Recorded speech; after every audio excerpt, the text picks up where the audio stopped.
bem-vindos a mais um vídeo aqui deste canal. E no vídeo de hoje eu vou contar pra vocês quais foram os livros que eu li no mês de abril. Mas antes de começar, eu gostaria de dar alguns avisos aqui pra você. O primeiro é que eu estreiei lá na Roxinha, então tá aparecendo o link aqui pra você me seguir. A gente fez uma live bem bacana, a Ana e a Larissa me deram maior força lá, não me deixaram ficar sozinha. E lá também vai rolar um sorteio de mulheres que correm com lobos, então se você quer participar, se você quer fazer sprint de leitura, me segue lá na Roxinha que eu vou gostar muito de te ter por lá. E falando em sorteio, o outro recado que eu tenho pra dar pra vocês é que tá rolando um sorteio aqui no YouTube, então se você quiser participar, o livro que tá sendo sorteado é 1984, aquela edição bonitona da Amazon, que eu consegui ela de graça, eu vou estar sorteando um exemplar pra vocês. O link do vídeo explicativo pra como participar do sorteio tá aqui em cima. E o último aviso é pra você participar do nosso grupinho no Telegram, pra gente discutir sobre livros, pra gente futricar e pra quem sabe a gente possa fazer até uma leitura conjunta, né? Então participa que eu vou gostar também de te ter por lá. E esses foram os avisos, porque eu estou uma pessoa muito importante agora.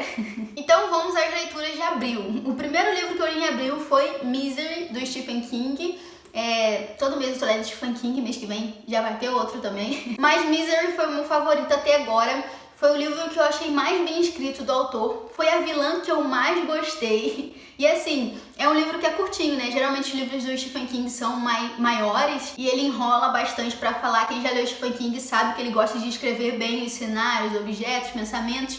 Então, ele descreve bastante as coisas. Nesse livro aqui, ele também faz isso, só que é um livro menorzinho. E em Misery, a gente vai conhecer a história do Paul e da Annie. A Annie, ela acaba sequestrando o Paul, que é um escritor muito famoso, assim, que ele escreveu Misery. Só que a Annie é a fã número 1 dele, e ela é obcecada pelas histórias de Misery. Só que o último livro que o Paul escreveu, ela não gostou tanto do final. E aí ela vai sequestrar ele, vai obrigar ele a escrever Misery do jeito que ela quer, entendeu? Só que nesse meio tempo, assim, você pensa que é uma história meio bobinha, só que não é. Porque a Annie, ela faz umas coisas assim, ó. Ela é muito doida, ela é muito doida.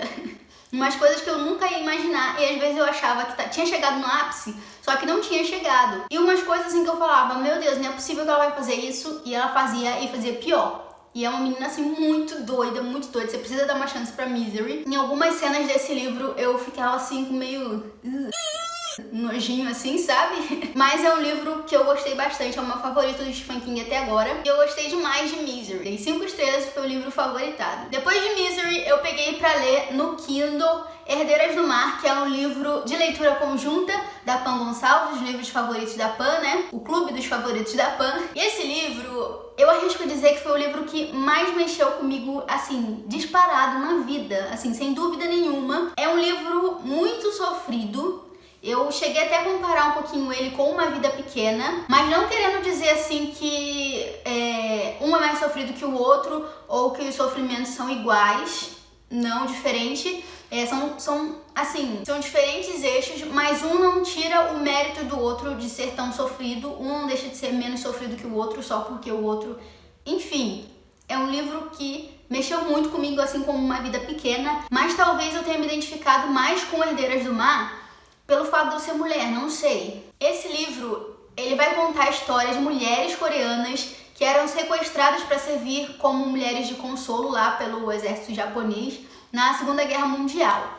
E aí esse livro, ele é muito descritivo, ele vai contar cenas explícitas de estupro e são cenas bem angustiantes, e pensar que essas coisas realmente aconteceram mexeu muito comigo, muito comigo. Foi um dos raros livros que eu peguei e quis ler a nota da autora, quis saber mais da história, quis procurar mais depois, que, assim, geralmente eu não faço isso. Mas esse livro em específico mexeu tanto comigo que eu quis buscar mais depois, porque eu fiquei indignada. É uma coisa que aconteceu há muito tempo, que talvez tenha acontecido em outros lugares também, e é uma coisa que não se fala muito, é uma coisa que não é sabida.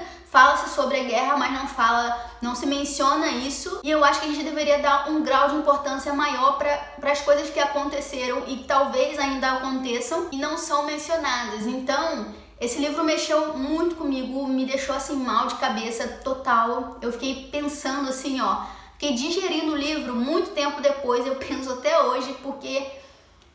Ai, meu Deus. É um livro com muitos gatilhos, é um livro curto, dá pra você ler bem rapidinho, mas é um livro que eu não sei se eu recomendo assim pra todo mundo, porque é um livro bem pesado, bem pesado. Eu dei 5 estrelas e favoritei ele. talvez tenha sido o livro, assim, meu favorito da vida, talvez. E aí depois eu peguei pra ler A Paciente Silenciosa, que foi um livro que eu consegui de graça, respondendo pesquisas online. Eu vou deixar o link aqui embaixo de indicação pra você, que aí eu ganho os pontinhos também. É um site que você responde perguntas, acumula pontos e depois troca por vale presentes. Então você pode trocar pelo que você quiser. Eu troquei por livros. Mas em A Paciente Silenciosa a gente vai acompanhar a história da Alicia, que ela foi acusada por ter matado o marido dela, o Gabriel. E ela é acusada por ter matado o esposo dela, porque ela é encontrada na cena do crime. E no momento que ela é encontrada lá, ela está calada. Então ela não se defende, ela não se pronuncia, ela não fala, ah, não fui eu. Ou então fala, ó, foi outra pessoa. Ela não fala nada. A partir deste momento,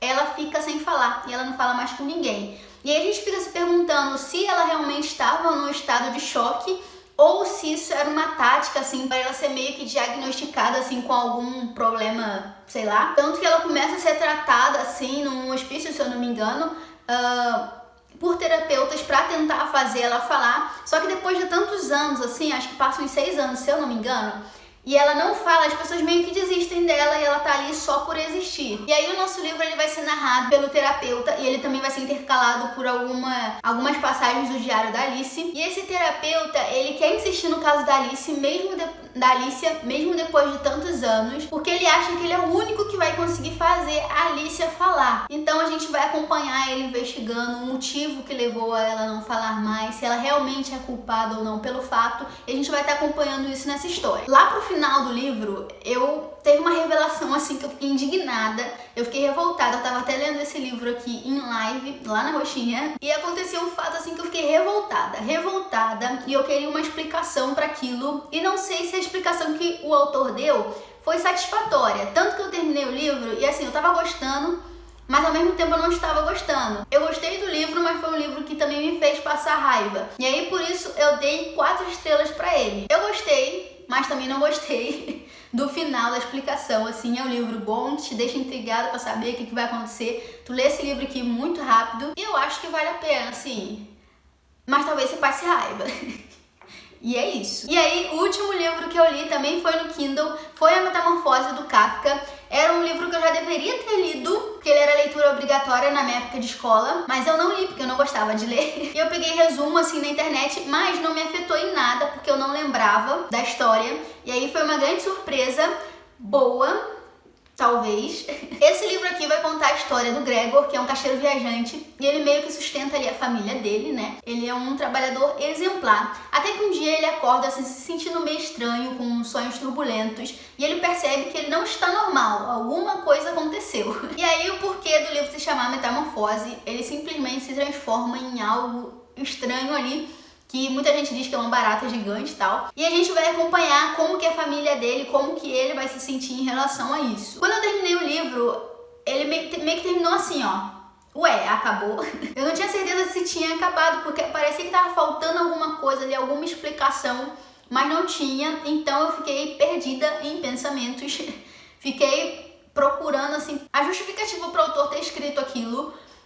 Tive que pesquisar algumas coisas na internet também, porque eu fiquei assim meio sem entender. E aí a gente vê como que a família do Gregor reagiu ao fato dele não estar normal. Poderia ser uma comparação de como que a sociedade reage ao fato de uma pessoa que é fora do padrão, que não é normal assim, também pode ser descartável, pode ser tratada, assim como a família do Gregor tratou ele. Então eu meio que entendi o livro como um reflexo de como a sociedade trata as pessoas que estão fora do padrão, assim, que é tratar como uma coisa simplesmente descartável, fingir que não existe. E é isso. Só por ler o livro, eu não daria uma nota tão boa assim, mas depois que eu parei, pesquisei e refleti bastante, eu dei 4 estrelas pro livro, porque realmente começou a fazer sentido tudo que estava escrito ali, e foi um livro bem pensado, bem escrito. Apesar dele ser um livro antigo, a escrita dele talvez também seja a questão da edição da Antofágica, faz com que ele tenha uma leitura mais fluida, mais simples, e aí você consegue entender bastante o que está escrito. E é isso, 4 estrelas para Metamorfose. Então é isso, gente. Esses foram os livros que eu li no mês de abril. Foram livros bem satisfatórios, 2 favoritos. Talvez tivemos aqui o favorito do ano. E é isso, lembrando, me siga na Roxinha, porque teremos lives.